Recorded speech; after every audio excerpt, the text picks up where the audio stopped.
बिल्कुल आप ठीक कह रहे हैं, लेकिन साथ ही मैं आपसे ये भी पूछना चाहूंगी कि ये जो आप बात कर रहे हैं, इंतहा पसंदी की बात हुई है, पाकिस्तान में भी है बहुत ज्यादा।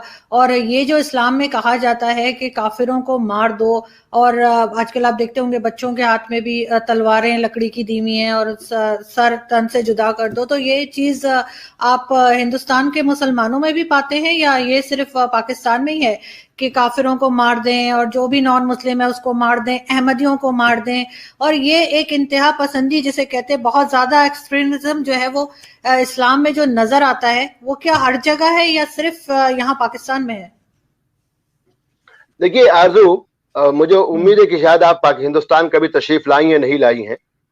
आप लाल किले से चलिए जी, लाल किले से फतेहपुरी की तरफ आप जब चलेंगी तो आपको मुश्तरका हिंदुस्तान में, फिर कह रहा हूं 1947 के पहले के हिंदुस्तान की सोच नजर आ जाएगी आपको। सबसे पहले जो है वो जैन मंदिर है, उसके बाद शिव मंदिर है, उसके बाद श्री कृष्ण मंदिर है, उसके सामने चर्च है, उसके बाद जो है वो गुरु गोविंद सिंह का, गुरु तेग बहादुर साहब की शहादतगाह है, उसके बाद मस्जिद है, फिर फतेहपुरी मस्जिद आती है। यानी मुख्तलिफ मजाहिब और मुख्तलिफ मकातिब के एक साथ रखने की जो कोशिश हिंदुस्तानी समाज में जो मैं समझता हूं जो रवादारी थी, वो दुनिया में कहीं आपको नहीं मिलेगी। इसी मुल्क के अंदर अहले तसव्वुफ और अहले मदरसा दोनों साथ रह रहे थे। इकबाल को आप देखिए, एक तरफ अगर वो, मैं समझता हूं कि इकबाल से ज्यादा खुदी और तसव्वुफ की बात कहने वाले कौन होते? खुदा के साथ शिकवा करने। अगर आज के इंतहा पसंद होते या जो लगातार तहरीकें चलाने वाले लोग हैं जो इस्लाम के अपने आप को दाई समझते हैं, इकबाल तो उनके नजदीक काफिर हो जाते हैं। इकबाल ने तो श्री कृष्ण की बांसुरी को सरोदे रब्बानी कहा है। इकबाल ने तो कहा कि खाके वतन का हर जर्रा मुझको देवता है। देवता थे मतलब वर्शिप नहीं थी वहां, वो अकीदत थी अपनी जमीन के साथ, मोहब्बत थी अपनी जमीन के साथ। हमने करा क्या है कि हमने वतन को उस दर्जे पे पहुंचा दिया जो हमारे यहां भी हो रहा है गलती से, और मजहब को उस दर्जे पहुंचा दिया जो उनकी हद से कहीं ज्यादा था। इंतहा पसंदी किसी भी समाज की नुकसानदेह है। एक माशरा तभी, उसी इंतहा पसंदी को लेकर दुनिया की सारी दौलत अहले अरब के पास थी, लेकिन आज भी वो कैलकुलेटर के बगैर 2 दूनी 4 नहीं कर सकते। क्योंकि, और बुरा मत मानिए, पाकिस्तान जो है वो अरबों के लिए तख्ता मश्क बनकर रह गया था। सबको इस्लाम भी पाकिस्तान में चाहिए था, सबको, बुरा मत मानिए, उनको जो है वो मुजाहिदीन भी पाकिस्तान में चाहिए थे। उन्होंने अपने क्यों नहीं किया ऐसा?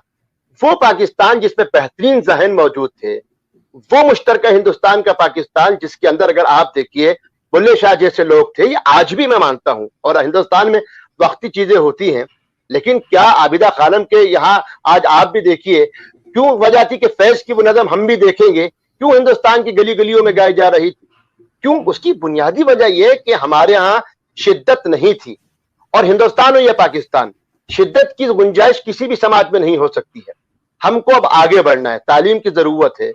आज भी पोलियो को लेकर आप देखिए, जब पोलियो को लेकर बात हुई, उस जमाने में मैं जुड़ा था बीबीसी के एक प्रोग्राम के साथ, और एक साहब जो आपकी तरफ से बैठे थे, वो पोलियो, पल्स पोलियो को लेके, पोलियो ड्रॉप को लेके जिस तरीके की बात कर रहे थे, क्या हुआ? कितने सैकड़ों बच्चों को आपने माजूर कर दिया सिर्फ शिद्दत पसंदी को लेके। वक्त है, हमको आगे बढ़ने की जरूरत है। इस्लाम लगातार आगे बढ़ने की बात करता है। मैं अपने हिंदू साथियों के आम तौर से भारत में एक बात बताता हूं कि योग को लेके, योगा को लेके पूरी दुनिया में हमारे यहाँ भी इख्तिलाफ हुआ, कुछ लोगों ने करेंगे नहीं करेंगे, लेकिन उस योगा को हिंदुस्तान से बाहर पहुंचाने वाले तो अलबेरूनी थे। उस योगा की तारीफ का तो अलबेरूनी को भी हम कल काफिर कह देंगे। तो जरूरत आरजू इस बात की है कि एक तरक्की पसंद पाकिस्तान, एक तरक्की पसंद हिंदुस्तान और बर्रे सगीर के अंदर अमन अमान और पूरी दुनिया में अमन अमान कायम रहे। हमको मजहबी शिद्दत पसंदी को छोड़ना होगा। मजहब शिद्दत नहीं सिखाता है।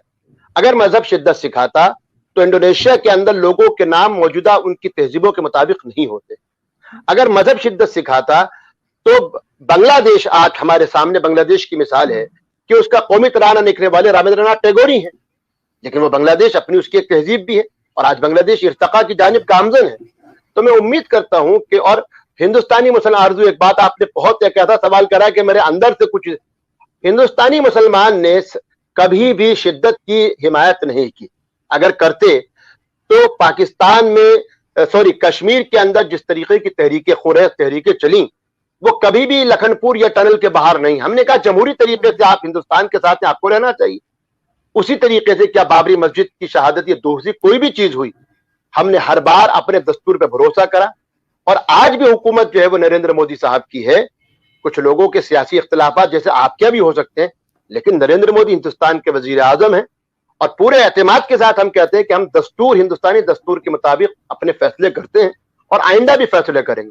शिद्दत पसंदी, कट्टरता